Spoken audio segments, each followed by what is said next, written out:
I've done 17 years with the Vancouver Police. I did everything from patrol in District 4 to District 3 to the downtown east side. I've done surveillance in Strike Force and obviously a K9 unit with my partner Jade for 5 years. So I met Jade. The way it works in our K9 unit is you buy the dogs from a broker somewhere in the States and they get flown over. But all I knew is that they had a dog there.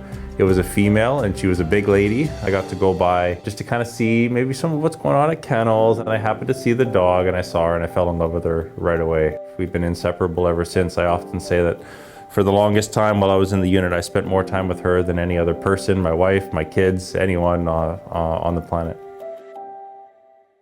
So I believe it was July 16, 2022, there was a call of a break and enter on Railway Street, which is just kind of north and east of the downtown east side. The driver took off at a high rate of speed, started driving really dangerously throughout the public, and then eventually I managed to get in front of it as it turned onto Second from Commercial Drive, and I went nose to nose with it, so my front bumper was facing his front bumper. Waited for a moment and I saw that he started reversing. So he kept driving in reverse down a very narrow street. Anyone who knows 2nd Avenue around Commercial there, it's a very narrow street. And he started hitting various parked cars, almost hitting various cyclists. And so I knew that he was gonna kill someone if we didn't intervene. So fortunately I was in a position where he stopped reversing right at Commercial Drive, and as he tried to go northbound in the laneway there, the east lane of Commercial Drive, I struck his front axle and broke the axle, and he crashed into a retaining wall.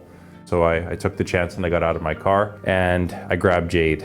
And I saw that the door was open. And if you can picture, I'm looking from the back of the van forward. All I can see is the driver's leg sticking out the door, just the leg. And I can see that it's moving. So I can see that there is someone in the driver's seat still. It looks like maybe he's trying to I don't know. He was trying to do something in the car, maybe trying to get a seatbelt undone to flee. I wasn't really sure. So I approached from the back of the car and I gave him the command to get out of the car, show his hands, or else I would deploy the dog. I gave him another command. He didn't get out of the car. So at this point, I made the decision to deploy Jade to apprehend him. And Jade did go forward. She bit him. But she actually bit him on the shoe. Not a traditional bite, not something that we necessarily train. It just so happened that that was the nearest available thing, and so she happened to bite onto it.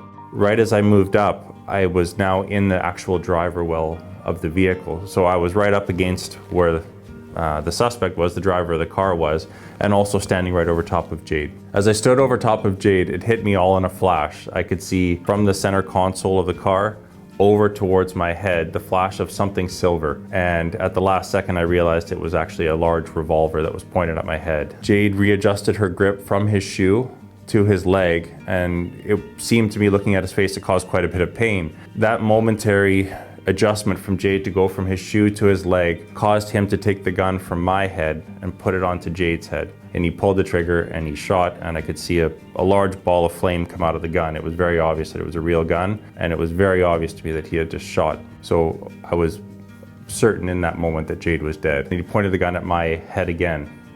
So I quickly moved out of the way as best as I could. I tried to create distance, and as I'm drawing my gun, I could also see that again his finger was on the trigger, and he now had the gun at his side, pointed at me with his hand on the trigger. So I knew at any moment I was going to be shot, and I could remember thinking in that moment that hopefully it hits my vest. Hopefully I'm at the right angle where it hits my vest, because I knew I was about to be shot. So I just got my gun out and I started firing as fast as I can. I noticed that the last 2 rounds happened to almost jar the gun loose somehow. So when that happened, I noticed that he was no longer a threat, and I now turned my focus to dealing with my dog. So as I said, I still have it very sober in my mind at this point that my dog is likely dead at my feet, but I can't even see her. I'm just so obviously focused on what's going on in front of me. When I went to go and pick Jade off the ground, I noticed she was actually still biting his leg. And it looked like a normal day to her. She was just having a great time. The hamster can only run on the wheel so fast. I just didn't understand how she was obviously dead, but she was still holding on to this bite. So as I removed her from the bite, she actually picked up his shoe from the ground and tried to steal it away. I got the shoe out of her mouth, and I remember just frantically ripping off her ballistic vest. I remember ripping it off, quickly looking. I saw that there was no wounds on the vest, and I could see I had blood all over my hands. So I knew that she had been hit, but I just didn't know from where. I ripped off the vest, I pushed her onto the ground, and I started looking her body up and down from tip to tail. I probably did it 2-3 dozen times. I got another dog handler to help me, and we searched her and searched her and searched her, and we couldn't find any injuries. So I was still convinced that something had happened to her. She was injured, so I got her rushed to the vet as soon as I could through another dog handler who was there. Actually, what had happened was, as the gunshot went off, it had likely the bullet went down the side of her ear. It just skimmed her, and the actual muzzle flash caused some burns to her ear, but she was otherwise completely uninjured. Turns out that blood was actually from the suspect who I had shot during the encounter. I guess somehow some blood got on me. He made the decision that he was going to shoot the first police officer that came to his door, and that was me. In that moment, it just so happened that Jade performed exactly like she was supposed to, and she took the bullet for me. But by some miracle, that bullet missed her. Let's call it what it is. This was a lethal force encounter where if she wasn't there, I probably wouldn't have been walking away. The only reason I'm getting a Chief Constable's commendation and not a funeral is because of my dog. And it's humbling to be accepted for this award, but I know full well the only reason I'm getting it is because my dog saved my life that day. And so in actual fact, the credit goes fully to Jade. What are you doing? For their persistence in stopping a fleeing and armed suspect who was putting the public at great risk, Sergeant Jesse Schellenberg and Police Service Dog Jade are awarded a Chief Constable's Commendation.